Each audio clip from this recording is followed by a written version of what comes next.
Welcome to the Master Room. Chapter 182 drops some absolute bombs on us. A true introduction to the Master Rules. Finally figuring out the whereabouts of Undead the Undead, and so much more to talk about as we dive into Chapter 182 of Undead Unluck. I hope you all are doing well. Bienvenidos a la D-Trope. The name is Darzus. Let's jump into it.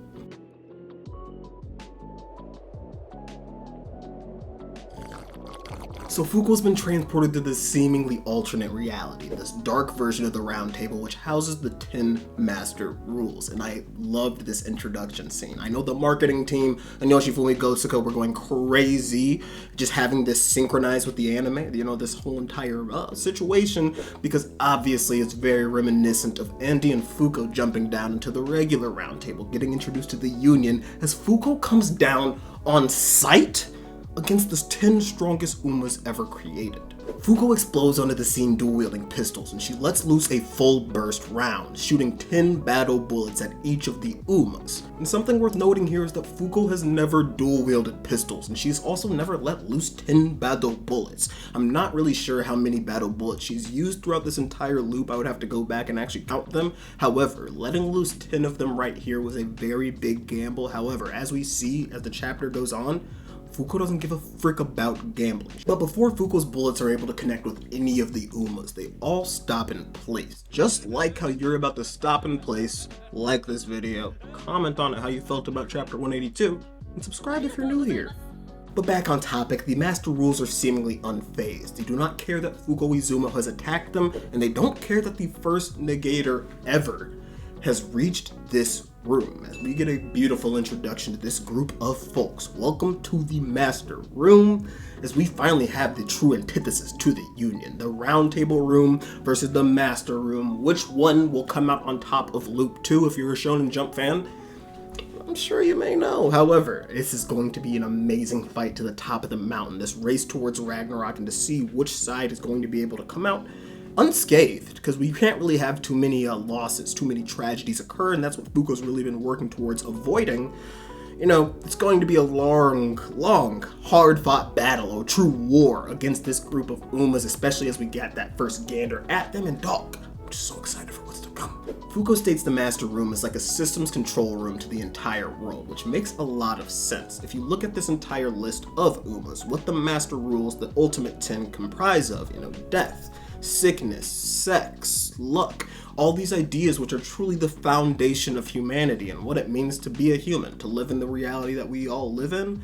It makes sense that, you know, she calls this the literal systems control room, because this is what runs Earth other than the sun. Two smaller aspects of this chapter I want to highlight before I go on is Yoshifumi Gotsuka's amazing art. These really high detail shots we got of Fuko with like her eyes really embellished, and all the details on her looking like fire looked really dope, and all of the character designs for all 10 of the Master Rules, especially as we got to see them up close and in detail, looked really cool. I cannot wait to see more of these folks and like see what their juniors look like, see if any of them can reach a phase 2, because we didn't even see Sick reach a phase 2, which kind of leads me into the next point.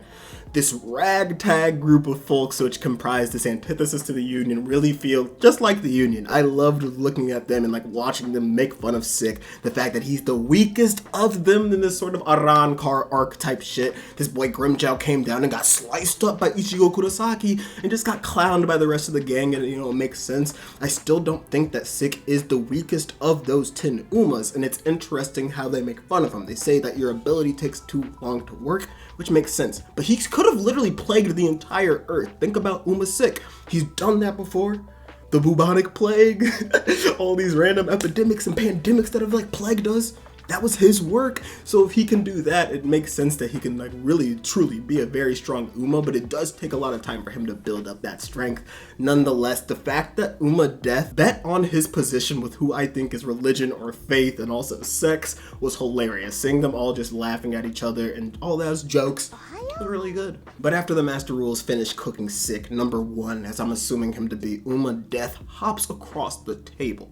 He looks Izuma Fuko straight in the eyes before falling in love with her, as many men would, and ask her, why the hell did you attack us? That was a pretty rash decision. You could have died right here. You must be thinking something. We're on the home stretch of an eons long game. You're on your last chance to win, and you want to risk everything on a gamble? But you know who Izumo Fuko is. The most resilient, the strongest, the most hard-boiled woman to ever grace manga. She looks at Death and tells him to cut the crap.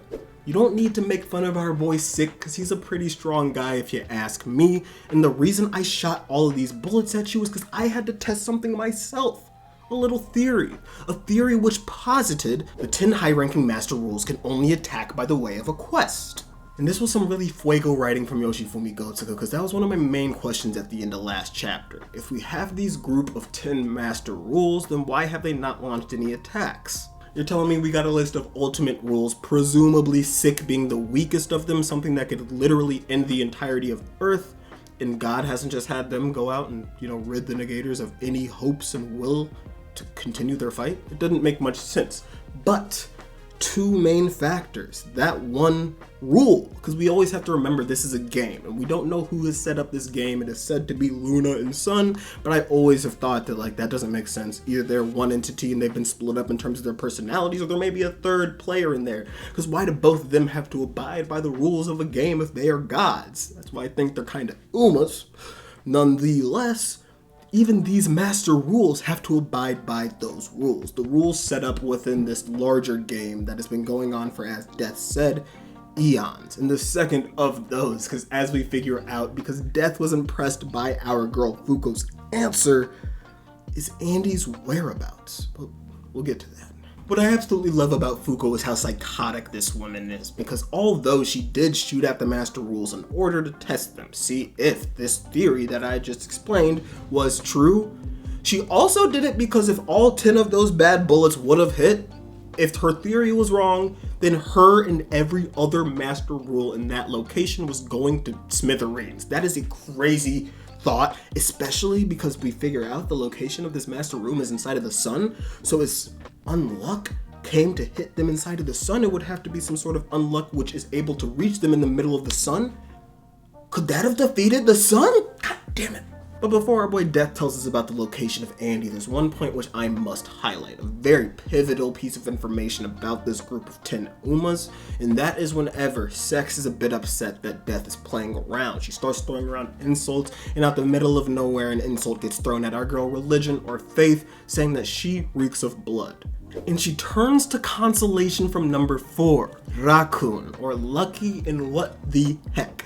Everybody's been saying, hey, Luck's gotta be one of the master rules if she is the beacon of hope, somebody who could take down God. And I've been kind of, biting my tongue. I didn't want to believe it just based on the character designs that we had seen last week, so I just bit my tongue. I was like, I don't know if Luck is one of them. However, if we get to figure out one is Luck, we'll figure it out. Number 4, this Phil-looking individual, genuinely, at least by the name, really, that would be a red herring if Raccoon Lucky is not Luck. Yeah. And even in our boy Raccoon's character design, he's got that Dharma chakra wheel above his head. You've seen it in JJK before, our boy Maharaga, and if you haven't seen it and you're a JJK anime watcher, look out for that freaking wheel. But this is the Wheel of Cosmic Law and Order. It's one of the oldest symbols within Buddhism, and it depicts a lot of different teachings, but at the end of the day, symbolizes the Eightfold Path. And for the sake of this conversation, I'd focus on that first piece, the Wheel of Cosmic Law and Order, because I think that's an idea which you can tie very closely to Unluck and that ability itself. Even think about the conversation that Ruin had with Fuko during Ragnarok, whenever he told her that her ability is only what is within the realms of reality. Unluck can only bring in something that is within the possible realms of the universe. If this boy, Raccoon, can control, law and order, that's a pretty fucking cool thing, because that's a pretty lucky thing, and I guess that would be what luck is, to control every situation to your liking. I don't know. But you know why we're here. We're trying to find the whereabouts of Andi the Undead, and whenever Death starts explaining this explanation, I was just dumbfounded. The whole idea of the soul and the spirit and spirit energy or soul energy is really being expounded upon right now within Undead Unluck. The whole thing with Rip and Latla merging the Blade Runner artifacts to give off a gigantic boom, and even the fact that they were exuding so much spiritual energy that our boy Sit could see them without even being able to see them because Sean was using ability. And now that Andy is apparently able to release or use his soul so much to the capacity that it is keeping the master rules housed within the sun.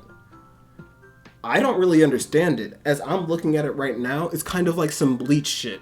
Ichigo is releasing his spiritual pressure so much that you literally cannot get past it. You just can't walk through that. It's so thick. It feels like I'm swimming through an ocean. What do you mean by that?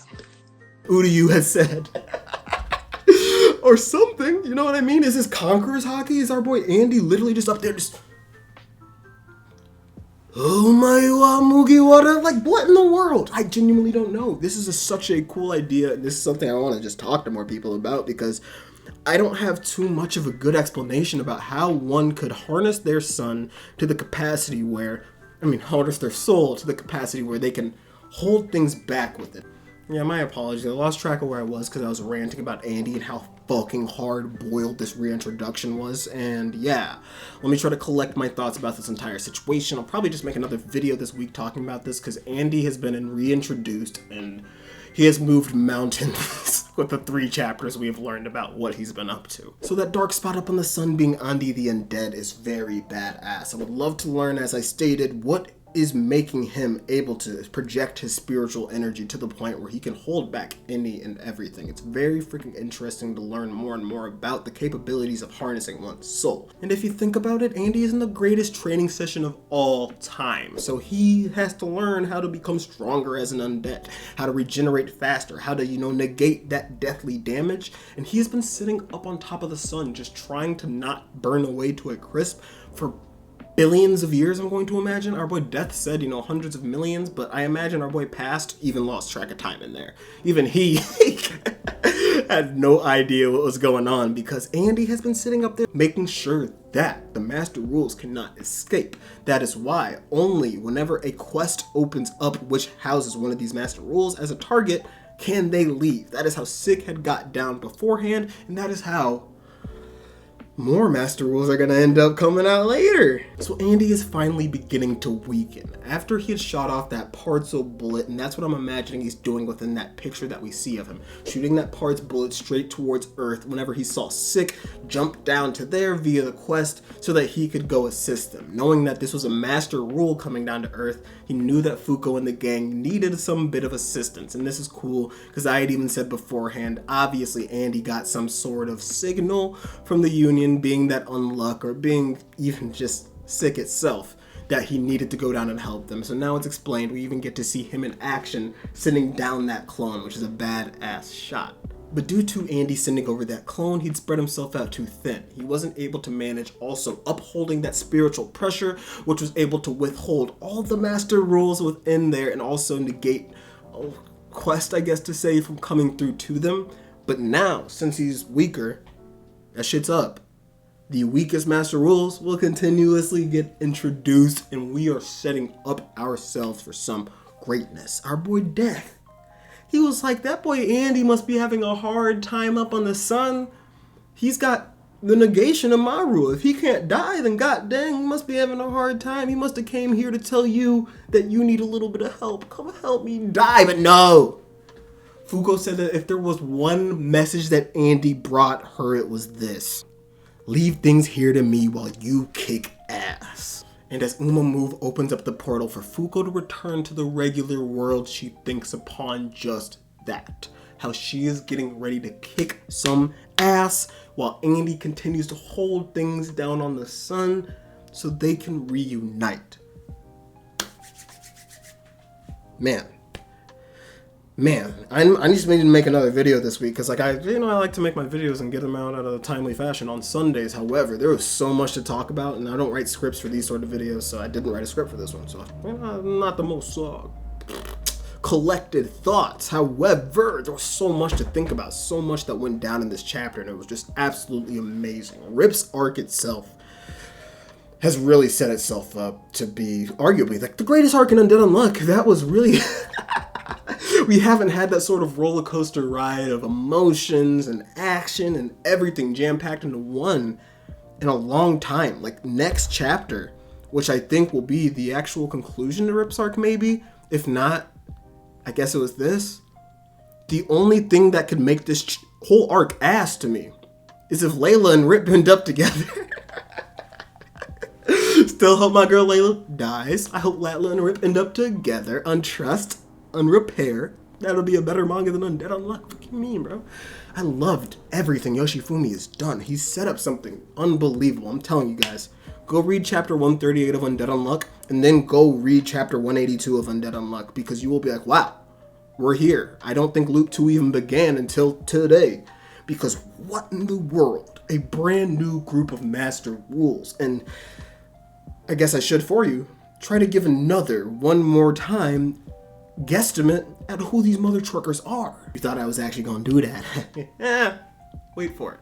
This week, promise, pinky swear, we'll be dropping some fire videos. I said videos, at least one, just talking about Undi the Undead's return, the master rules, and everything which is going down in Undead Unluck, because this arc itself has been beautiful. This video itself, though, might be getting longy full, so I need to go edit it so I can collect my thoughts, read some more Undead Unluck, watch some more Undead Unluck, bro! Reading.